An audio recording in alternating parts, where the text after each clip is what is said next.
Hi, everybody. I'm here with Liz Kriniak from Premier Gems in Calgary, beautiful Calgary, Alberta, Canada, to talk about the three biggest mistakes that men make when shopping for a custom engagement ring. If you're about to pop the question over Valentine's or anytime soon, you need to watch this to learn what to do and what not to do.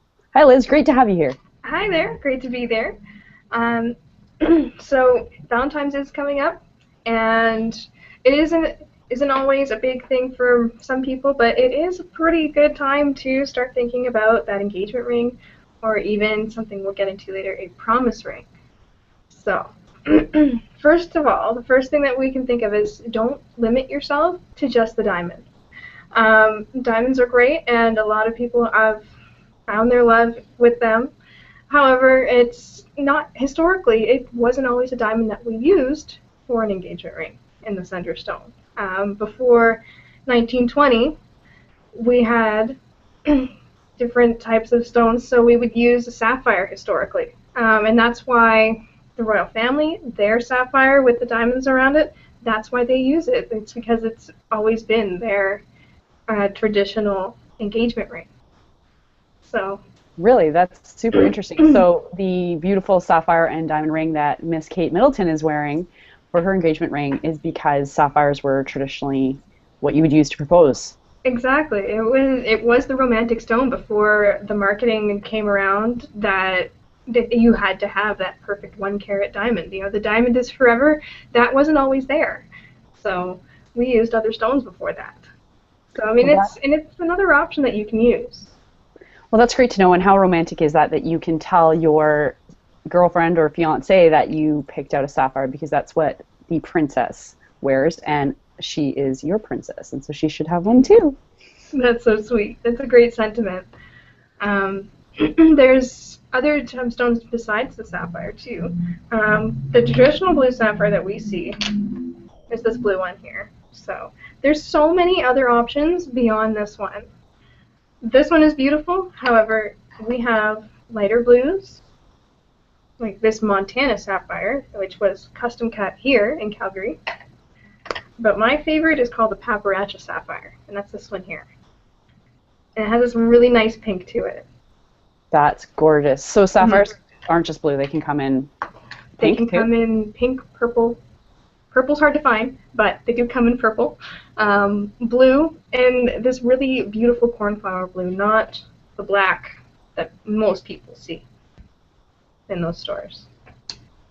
So, and we can source you any of them. That is fantastic. So not only can you use the same sort of stone that the princess wears, but you can customize it as per your girlfriend's style. Exactly.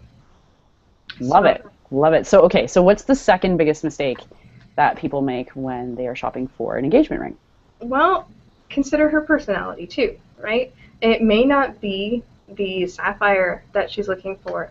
There's something called the big three in the gemstone world, and that's emerald, ruby, and sapphire. Some people who love emeralds really love emeralds, and if you've seen her wearing something with the more of a green tone, that may be something that she can go for. Ruby is another beautiful gemstone to consider. I mean, I'm wearing my favorite ring in our permanent collection right now, and that's a ruby. So Gorgeous. that's something to think about as well as other gemstones.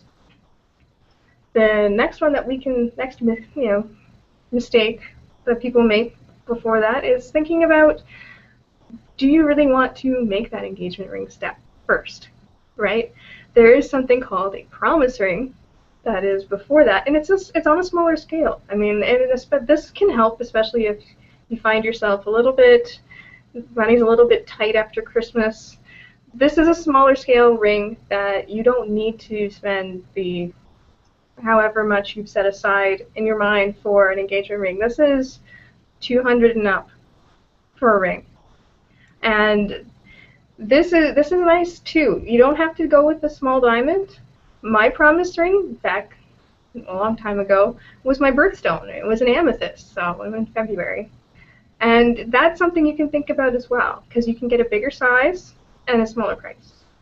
That's that's really a beautiful romantic gesture too. If you can't afford an engagement ring around Valentine's Day, it's a great Valentine's Day gift is to give a promise ring. And also it's really sort of an innocent sort of lovely sentiment, the promise ring idea, and I think it's gone by the wayside. And bringing that back again, I think will really amp up the reception from the recipient.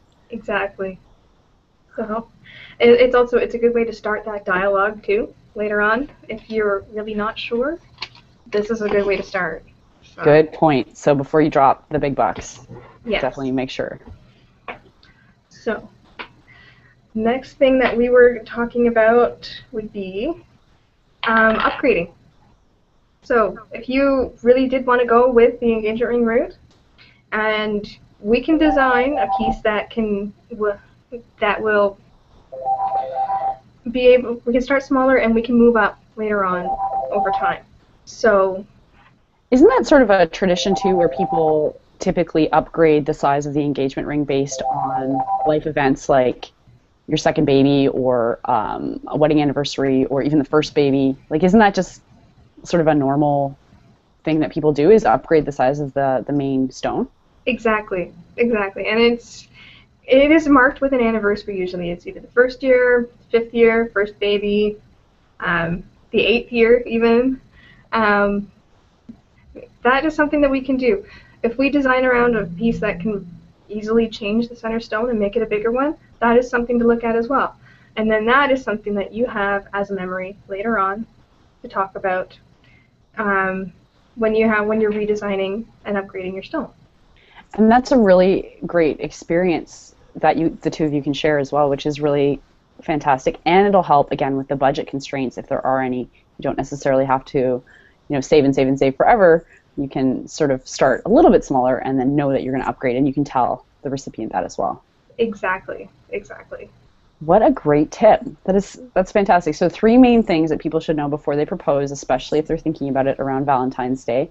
Liz, is there anything else you would like to add in terms of tips or suggestions for people shopping for a custom engagement ring? Best tip I can give is, if you're not sure about a style or a color, bring her in or bring in a friend. Take her out, have her look at some rings and just see what she reacts to. Give yourself an idea. Don't leave yourself guessing. That's a really great tip, especially the bring in the best friend tip. Typically, yes. Typically they have a couple of ideas for you. So thank you so much, Liz, for this amazing set of tips. I think that anybody proposing in the next little while would definitely benefit from listening to this. And if someone wanted to get a hold of you or find out more information, where would they do that? We are on the website, premiergems.ca. We are on Twitter at premiergemsyyc. Feel free to email me, liz@premiergems.ca, or come by at our location at 11th Avenue and 6th Street here in Calgary, Alberta. Thank you so much, Liz. Have yourself a great day, and thanks again for the tips. Okay, thank you. Okay, bye. Okay, bye.